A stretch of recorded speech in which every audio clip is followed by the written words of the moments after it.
Во Виница се санираат штетите од невремето што во понеделникот попладне го зафати регионот, а во кое наврнаа над 55 литри на квадратен метар. При тоа беа поплавени поголем број објекти за живење и деловни простории. Од локалната самоуправа на Виница информираат дека првично пристигнале над 60 пријави за поплавени приземни и подрумски простории во индивидуалните домакинства, како и магазински и деловен простор кај 20 на стопански субјекти. Градоначалникот Миле Петков истакна дека веднаш по невремето до територијалната противпожарна единица од Виница пристигнале 25 повици за интервенции. Тие главно се однесувале за поплавени индивидуални објекти, индустријски згради, а штети од невремето имало и во основното училиште Гоце Делчев и во општинската зграда. Освен пожарникарите од Виница, на терен излегли и екипи од јавното претпријатие Солидарност, а на помош за интервенција биле повикани и територијалната противпожарна единица и доброволното противпожарно друштво од Кочани. При тоа, градоначалникот Петков упати благодарност до сите служби кои биле на висина на задачата, како и до Дирекцијата за заштита и спасување, која помогнала со потопни пумпи и друга опрема. Иако најголем дел од последиците на невремето се веќе отстранети, на нивно санирање се работеше и во текот на денот. Штети од поплавите претрпеле стопански објекти покрај регионалниот патен правец во местноста Горица на влезот во Виница од правец на Кочани, како и индивидуални домакинства на улиците Славчо Стојменски, Маршал Тито, Илинденска и Кочо Рацин, како и на објекти на Јакимовски пат. Ловната сезона на дивите свињи ќе почне на 1 септември на сите ловишта на територијата на државата. Ќе бидат изземени само ловиштата во општините Кочани, Виница, Македонска Каменица и Делчево. Ваква одлука донесе Министерството за земјоделство, шумарство и водостопанство, со што почнува итна и максимална депопулација на дивите свињи според акционен план што го дефинирале Министерството и Агенцијата за храна и ветеринарство. Одобрувањето на почетокот на лов на диви свињи е една од мерките за спречување на ширењето на болеста африканска чума кај свињите, која сериозно го загрозува свињарскиот сектор. Согласно Законот за ловство, дивечот е во државна сопственост и како добро од општ интерес ужива посебна заштита и подлежи на законски мерки во случај на појава и ширење на заразни болести. Концесионерите на дивечот во ловиштата, управувачите со државните ловишта, јавната установа Национални паркови и јавното претпријатие Национални шуми, како привремени управувачи на ловиштата без концесионер, треба да го прилагодат своето работење согласно одредбата од донесеното решение за одобрување на ловот. Концесионерите на дивеч во ловиштата се должни ловот да го организираат во присуство на ловочувар, инспектор за ловство и доктор по ветеринарна медицина. Застреланиот дивеч по завршувањето на ловот треба да се складира на одредено место што ќе биде обележено од страна на концесионерите на дивечот во ловиштата.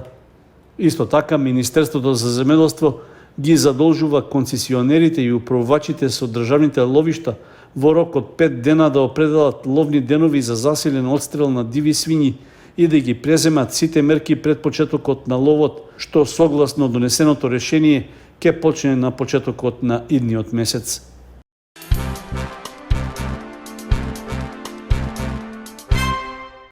Граѓанското здружение Никола Мантов од Кочани ја привршува иницијативата за уредување и опремување на фитнес сала за спортистите, пред се фудбалерите и фудбалерките од општината. Просторот во западната трибина на стадионот е веќе реновиран и преуреден во боите на фудбалскиот клуб Осогово. Со тоа, поранешната просторија што не се користеше, во иднина ќе има многу посоодветна намена. Од здруженијето упатија повик до сите заинтересирани да помогнат во набавката на справи и опрема за новата фитнес сала на стадионот Никола Мантов. Целта на нашиот повик е да во што пократок временски рок успееме да обезбедиме средства или справи и реквизити кои биле користени, а кои се функционални, за да може да остваруваат функцијата за тренажните процеси на екипите на ГФК Осогово и на женскиот фудбалски клуб Кочани, пошто тој простор ние успеавме да го реновираме со собствени средства и со донации од наши помагатели. И сега е наред фазата во која треба да го опремиме со потребната опрема. Така да овој апел сакам да го искористам до сите кои што се љубители на фудбалот во Кочани и до сите кои што даваат подршка на младите, пред се фудбалери и фудбалерки, да помогнат на начин на кој што можат, за да стигнеме до заедничката цел, да оствариме можност за нив да остваруваат квалитетни тренажни процеси во тој простор.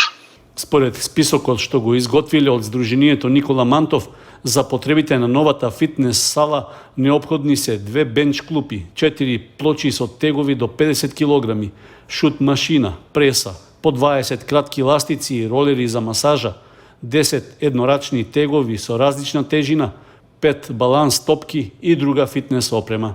Граѓаните, здруженијата и фирмите кои сакаат да помогнат, можат да донираат и користени справи кои се во исправна состојба. При тоа да го контактираат претседателот на Сдруженијето Никола Мантов.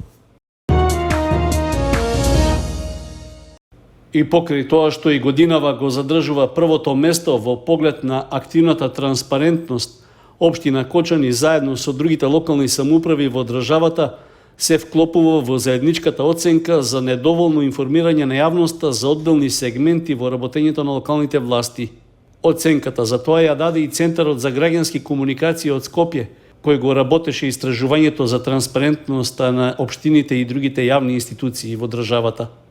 Забелешките за недоволната јавност во работата на општините се однесуваат на представувањето на финансиските резултати, но и на други сегменти што исто така се важни за граѓаните. Општина Кочани, например, на својата официјална веб страница воопшто не го објави огласот за вработување на нови 5 државни службеници. Истиот можеше да се види на веб страницата на Агенцијата за администрација, што сепак е дел од нејзиниот делокруг на работење. Иако се работи за отворен јавен повик, сепак истиот не беше толку лесно достапен за заинтересираните кандидати токму од Кочани.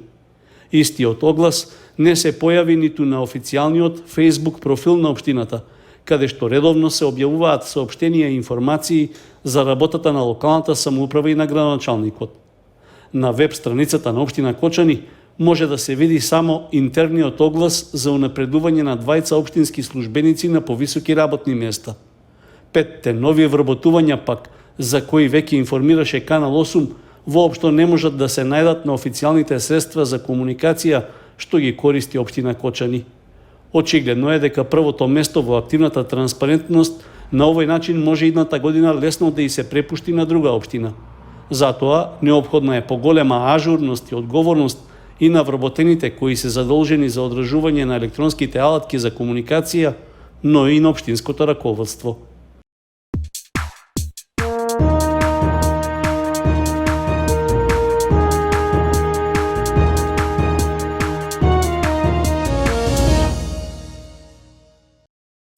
Првенството во единствената втора фудбалска лига почна минатиот викенд и веќе се одиграа сите надпревари, освен средбата меѓу Велешки Борец и Виничка Слога 1934. По барање на домашниот тим од Велес, надпреварот е одложен за всреда. И покрај стартот на првенството, повеќе од очигледно е дека има сериозни пречки за негово нормално организирање, особено што дел од клубовите се соочуваат со финансиска криза. Токму тоа и причина за дилемата дали сите 16 екипи ќе останат да се надпреваруваат до крајот на есенската, односно пролетната сезона. Второлигашот Слога 1934 не е исклучок од таквата ситуација. Потврда за тоа е што е во потрага по дополнителни финансиски средства за да може да го реализира настапот во овогодишното првенство. Од раководството на клубот веќе е упатено писмено барање до општина Виница, во кое се бара од буџетските средства да се префрлат дополнителни 1.750.000 денари. Како што се наведува во писмениот допис, парите ќе се користат за плаќање на котизацијата за учество во првенството, за трошоците за превоз на играчите на гостувањата, за достасаните обврски за храна и престој на фудбалерите, како и за други тековни трошоци. Финансиската состојба не е поинаква и во другите клубови кои годинава се надпреваруваат во втората лига, а неофицијално меѓу причините за одложување на надпреварот во Велес се споменуваа и неподмирените обврски кон играчите и кон фудбалската федерација. Ако се има предвид фактот дека втората лига има поголем број екипи од оние во првата, а освен тоа и за гостување се патува на подолги релации, тогаш разбирливо е дека освен добрите резултати и задржувањето на второлигашкиот статус, за второлигашките екипи е голем предизвикот да ги покријат и трошоците во текот на целата сезона.